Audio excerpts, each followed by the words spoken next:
Hello everyone, this is the fourth part of this video from Basanti Hawa. 5 marks question दीजिए उतरे प्रश्न। आप लोग प्लीज़ वीडियो को लाइक सब्सक्राइब शेयर करें। आप लोग ज़्यादा से ज़्यादा हमको मोटिवेट करें जिससे हम आगे आप लोग के लिए ग्रो कर पाए।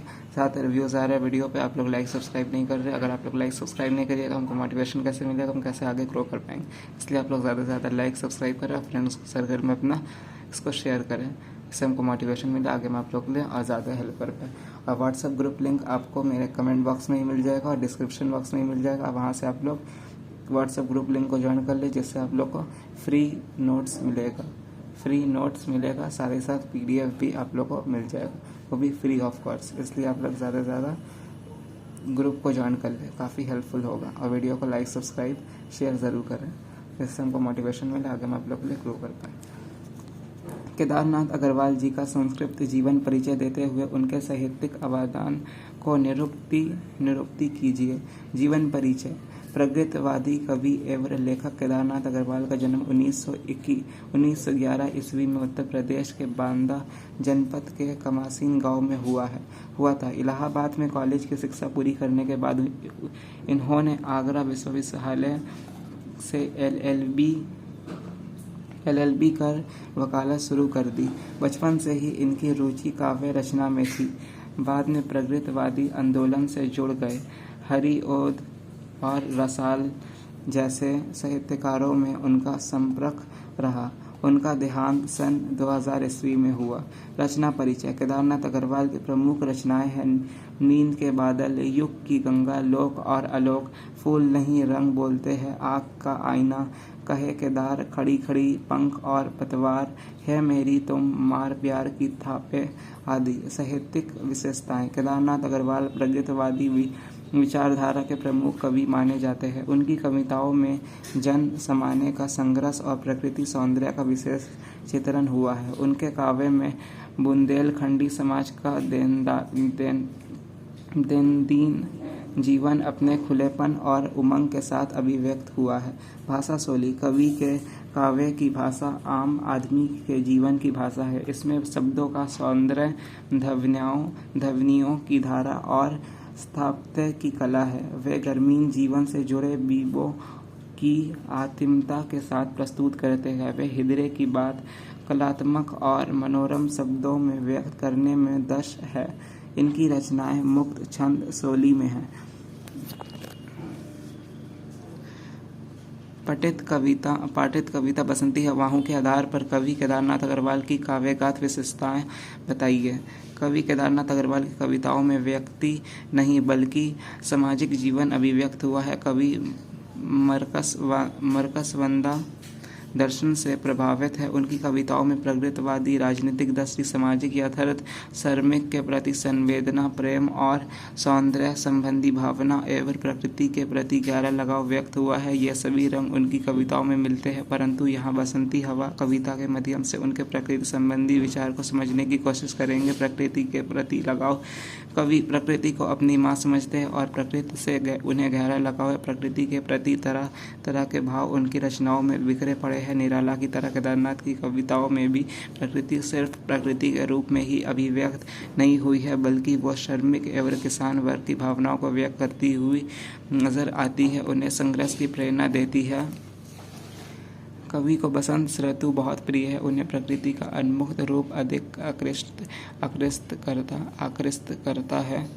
आकर्षित करता है। इसलिए बसंती हवाओं कविता में उन्मुक्तता खुलकर अभिव्यक्त हुई है। बड़ी बावली हूँ, बड़ी मसमौला, नहीं कुछ फिक्र है, बड़ी ही निडर हूँ। जीवन में आशा आकांक्षा, उद्देश्य, प्रेमी, दुश्मन उसे बंधन से बांधने का काम करते हैं। इसलिए बसंती हवा के पास इनका अभाव है, जो उसे बेफिक्री का जीवन प्रदान करता है। वो जिधर चाहती है उधर चली जाती है। उसे रोकने टोकने वाला कोई नहीं है। जीवन में पराजय को प्राप्त करने के बाद बसंती हवा दोबारा ऐसा प्रयोग नहीं करती। खड़ी देख अलसी, लिए शीश कलसी, मुझे खूब सूझी, हिलाया झुलाया, गिरी पर न कलसी, इसे हार को पा, हिलाई ना सरसों, झुलाई ना सरसों। बसंती हवा अपनी पराजय सहर्ष स्वीकार कर लेती है। बसंत के आगमन के साथ पूरी प्रकृति मुस्कुराने लगती है, खेत लहलहाने लगते हैं, सारी सृष्टि सौंदर्य से परिपूर्ण हो उठती है। ऐसा प्रतीत होता है कि यह सारा सौंदर्य बसंती हवा के आगमन से ही है। भाषा: केदारनाथ अग्रवाल की कविताएं सहज सरल है, उन्हें कोई भी आसानी से समझ सकता है। उन्होंने अपनी कविताओं में प्राकृतिक बिंब और प्रतीक लिए हैं। ये प्रतीक मनुष्य की मुक्ति की आकांक्षा को अभिव्यक्त करते हैं। लियात्मकता और चित्रात्मकता भी उनकी खूबी है। उनकी कविता की भाषा लोक जीवन से गहरे रूप में जुड़ी है, इसलिए संप्रेषणीय बन पड़ी है। बसंती हवा हूँ कविता का सारांश अपने शब्दों में लिखिए। उत्तर: केदारनाथ अग्रवाल प्रगतिशील विचारधारा के कवि हैं। एक और वे अपनी कविताओं में देश के राजनीतिक अंतर्विरोध पर तीखी टिप्पणी करते हैं, शोषित मनुष्य के जीवन के अंतर्विरोध और संघर्ष को वाणी प्रदान करते हैं। वहीं दूसरी ओर प्रेम और प्रकृति पर भी पर्याप्त कविताएं लिखी है। बसंती हवा हूँ प्रकृति पर आधारित कविता प्रस्तुत कविता कवि ने आत्मपरिचयात्मक शैली में लिखी है। बसंती हवा अपना परिचय देते हुए कहती है कि मैं बसंती हवा हूँ, मैं अनोखी, बावली, सीधी और मस्तमौला हूँ।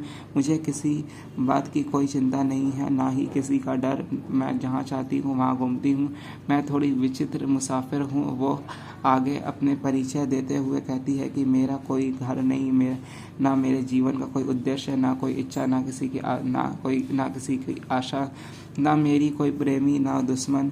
जिधर मन हो उसी और घूमने निकल जाती हूँ। बसंती हवा कहती है कि मैं जहाँ से चली और जिस और गई, चाहे वो शहर गाँव बस्ती हो या नदी रेत सुनसान भूमि, हर खेत बोकर सबको मैं झुलाती चलती हूँ। मैं हवा हूँ, बसंती हवा हूँ। मैं वो काल में चलने वाली हवा हूँ जहाँ बसंत ऋतु में चलते हवा पर मैं वो हवा हूँ। महुए के पेड़ों पर चढ़कर उसकी पत्तियों को खूब थपथपाया, फिर उससे धड़ाम से नीचे गिरी और आम के पेड़ पर चढ़ गई। आम के पेड़ को भी झकझोरा और उसके कानों में कू की आवाज़ करके उसके ऊपर से भी उतर कर भाग गई। तत्पश्चात में हरे भरे खेत में पहुंची। वहां गेहूं की फसल तैयार थी। उसमें इधर से उधर तक लहर मारी। एक दो पहर नहीं बल्कि कई पहर तक मैं उसी गेहूं के खेत में रही।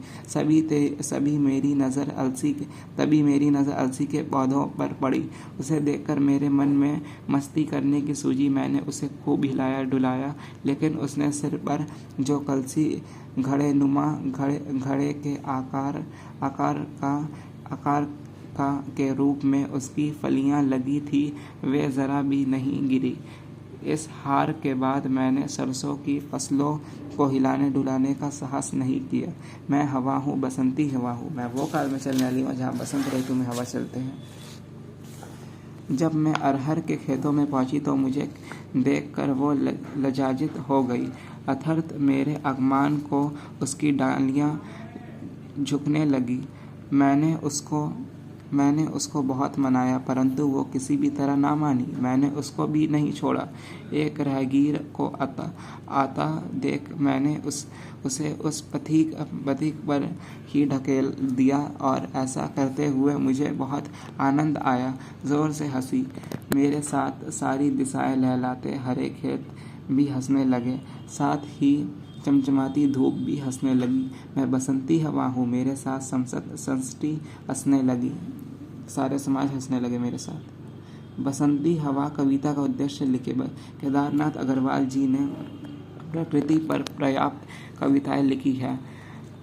बुंदेलखंड की प्रकृति उनकी कविताओं में जीवंत हो उठी है। प्रकृति के संबंध में अपने विचार व्यक्त करते हुए उन्होंने लिखा, प्रकृति और जीवन से अद्भुत हुआ करते हैं सौंदर्य। कहने का तात्पर्य यह है कि उनके साहित्य में जो सौंदर्य है उसने जीवन और प्रकृति दोनों का दामन थाम रखा है। उनके प्रकृति चित्रण में कहीं प्रगतिवादी विचारधारा व्यक्त हुई है तो कहीं उसका स्वाभाविक रूप देखने को मिलता है। बसंती हवा कविता में प्रकृति का उन्मुक्त रूप अब उन्मुक्त रूप अभिव्यक्त हुआ है। कवि बसंती हवा के माध्यम से जीवन में स्वच्छता उन्मुक्तता की सिफारिश करते नजर आते हैं। प्रस्तुत कविता के माध्यम से कवि सहज मसमौला तथा बेफिक्र जीवन यापन करने की बात कहते हैं, जहाँ ना कोई मित्र हो ना शत्रु। व्यक्ति स्वतंत्र होकर अपना जीवन व्यतीत कर सके। मस्ती फकड़पन जीवन को सहज बनाते हैं। बसंती हवा के माध्यम से कवि जीवन में इसी सहजता को अपनाने की बात करते हैं। यही कवि का उद्देश्य है। बसंती हवा हूँ कविता का संदेश अपने शब्दों में लिखिए। बसंती हवा हूँ कविता कवि केदारनाथ अग्रवाल द्वारा रचित है। ये उनकी प्रकृति संबंधी कविता की कोटि में आती है। कवि प्रकृति के बीच से जीवन सौंदर्य को तलाशते और